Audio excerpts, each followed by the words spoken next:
Salam sejahtera, terima kasih karena bersama dengan saya di Nazlin Unity Channel. Wah, berita kali ini pasti akan mengejutkan kita semua. Bayangkanlah, kita ingat orang hanya biasa-biasa saja ataupun orang biasa-biasa saja yang boleh songlap, boleh curi duit, boleh seleweng duit, boleh makan rasuah. Rupa-rupanya berita dipetik daripada Malaysia kini ini melaporkan bekas pegawai Istana Negara didakwa songlap. Apalah yang sanggup mereka lakukan nih? Aku pun terpikir-pikir dari tadi. Siapa bekas pegawai Istana Negara yang didakwa songlap ini? Apa yang dia buat? Apa yang dia songlap? Bekas penjawat awam itu dikenakan 9 pertuduhan rasuah dan membuat tuntutan palsu berhubung pembekalan dan perkhidmatan kepada Istana Negara 3 tahun lepas. Oh, rupa-rupanya ini ialah bekas pegawai ataupun bekas penjawat awam yang membuat tuntutan palsu berhubung pembekalan dan perkhidmatan kepada Istana Negara. Boleh juga rupa-rupanya mereka sanggup juga melakukan perkara terkutuk ini di Istana Negara. Beraninya kan? Yang saya terfikir ialah dua perkara. Tergamak mereka lakukan, itu yang pertama. Yang kedua, beraninya membuat onar seperti ini. Bukan di tempat biasa, bukan di pasar malam, bukan di tandas awam, bukan di hotel, bukan juga di tempat-tempat tersembunyi. Ini di Istana Negara pun dia songlap. Aduh, apalah yang terfikir oleh mereka nih. Terlalu terdesak kot. Seorang bekas penjawat awam didakwa di Mahkamah Session di Kuala Lumpur hari ini atas 9 pertuduhan rasuah dan membuat tuntutan palsu berhubung pembekalan dan perkhidmatan kepada Istana Negara 3 tahun lepas. Ibrahim Ishak, 43 tahun, mengaku tidak bersalah terhadap semua pertuduhan di hadapan Hakim Rosli Ahmad. Tertuduh yang merupakan Ketua Seksyen Pentadbiran dan Teknologi Maklumat Istana Negara ketika kejadian didakwa menggunakan 6 dokumen mengandungi butiran palsu melibatkan tuntutan berjumlah 7 RM7.684.877 yang dinaikkan RM1.653.165 daripada nilai pembekalan sebenar yang hanya berjumlah 6.031.712. Wow. Kenaikan sehingga 1,6 juta. Ini bukan calang-calang, ini banyaknya luar biasa. Kesalahan itu didakwa dilakukan antara 13 April tahun 2022 dan 2 Januari 2024 di Pejabat Seksyen Kewangan dan Belanjawan Istana Negara dengan pendakwaan terhadapnya dibuat mengikut Seksyen 18 Akta Suruhanjaya Pencegahan Rasuah Malaysia SPRM 2009. Selain itu, Ibrahim juga didakwa atas 2 pertuduhan cuba memperoleh suapan daripada seorang lelaki berjumlah 210,000 dan RM28.909 sebagai upah meluluskan permohonan pesanan tempahan sebuah syarikat bagi pembekalan cenderahati jam tangan pertabalan Seri Paduka Baginda yang di Pertuan Agong yang ke-17 berjumlah RM2.016.000. Bagi pertuduhan terakhir, dia didakwa memperoleh suapan berjumlah 72,000 daripada seorang individu sebagai upah meluluskan permohonan pesanan tempatan sebuah syarikat berhubung sampul ampun kurnia yang dilakukan di lokasi sama antara 29 Mac 2023 dan 27 Ogos 2024 di bawah Seksyen 17 dalam kurungan E Akta Sama. Seksyen 18 dan Seksyen 17E Akta SPRM boleh dihukum mengikut Seksyen 24 Akta Sama yang memperuntukkan hukuman penjara sehingga 20 tahun dan denda 5 kali ganda nilai terlibat atau RM10,000 yang mana lebih tinggi jika sabit kesalahan. Pada prosiding itu, Timbalan Pendakwa Raya Wan Nur Iman Wan Ahmad Azal menawarkan jaminan RM50.000 dengan seorang penjamin bagi semua pertuduhan serta syarat tambahan pasport diserahkan kepada mahkamah hingga kes selesai.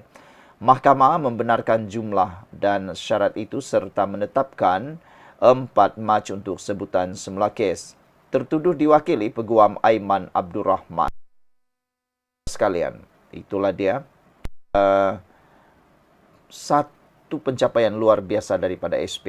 Sekian dulu untuk kali ini. Jangan lupa. Salam sejahtera, terima kasih karena bersama dengan saya di Nazlin Unity Channel. Persoalan pertama yang timbul daripada netizen hari ini ialah, adakah Tita Edendum Najib akan dibatalkan atau diteruskan? Ini gara-gara perbicaraan tentang Tita Edendum Najib akhirnya disambung, tapi bukan disambung di Mahkamah Tinggi. Tetapi kini, pejabat Peguam Negara telah memfailkan rayuan terhadap semakan kehakiman Najib. Dan yang menariknya, berkait Tita Edendum ini, Jabatan Peguam Negara tidak lagi mempersoalkan kewujudan maupun kesahihan Tita Edendum itu. Tetapi yang ingin dipersoalkan oleh Jabatan Peguam Negara ialah kenapa berlaku perbezaan tafsiran. Dalam kenyataan awal petang kemarin, Jabatan Peguam Negara berkata rayuan yang difailkan itu berdasarkan tafsiran undang-undang yang bercanggah di antara Mahkamah Tinggi dan Mahkamah Rayuan. Katanya, terdapat juga perkara berkaitan undang-undang perlembagaan yang perlu didengar.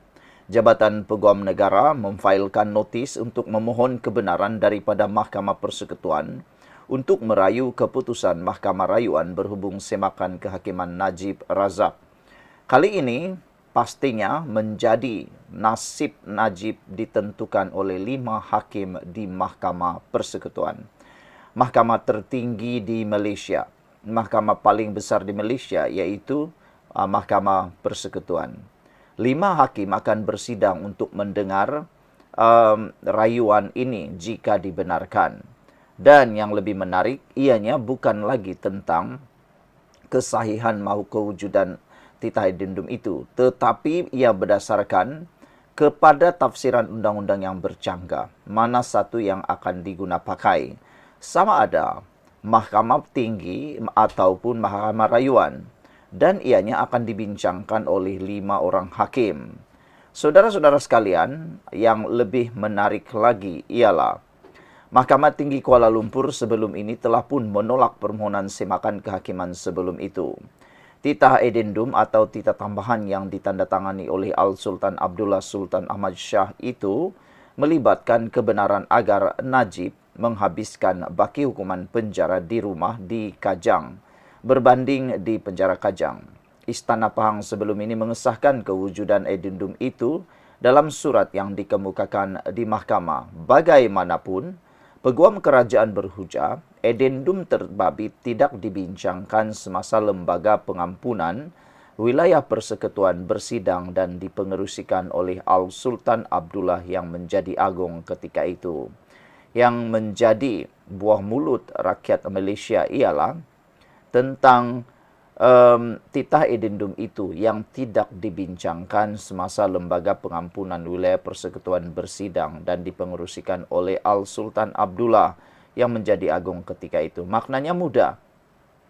Titah itu dibuat di luar perbincangan atau mesyuarat Lembaga Pengampunan pada waktu tersebut. Dalam sidang tersebut, anggota Lembaga Pengampunan hanya memutuskan untuk mengurangkan hukuman Najib daripada 12 tahun kepada 6 tahun penjara dan denda dari 210 juta kepada 50 juta ringgit. AGC percaya langkah itu ini memfailkan usul bukan saja penting untuk memastikan keadilan dalam kes ini, tetapi juga bagi menegakkan prinsip keluhuran perlembagaan dan undang-undang, serta memperjelaskan tafsiran undang-undang bagi manfaat semua pihak. Kata kenyataan itu hari ini. Jadi, notis daripada AGC ini telah difailkan ke Mahkamah Persekutuan hari yang lepas. Saudara, apa pula pendapat anda tentang isu ini? isu ini memang masih panas, bahkan ada pihak tertentu yaitu pembangkang cuba untuk mengungkit semula isu ini di Dewan Rakyat di Parlimen. Tetapi nampaknya teknik nak menunggang isu ini di Parlimen tidak menjadi apabila Speaker Dewan Rakyat tidak membenarkan isu itu diulas di Parlimen kerana isu itu sedang dibicarakan di mahkamah. Paling senang bagi mengelakkan subsidis. Jadi, tidak mampulah diguna pakai. Persoalan semula ialah adakah Tita Dindum Najib akan dibatalkan? Sekian dulu untuk kali ini. Jangan lupa tinggalkan komen anda.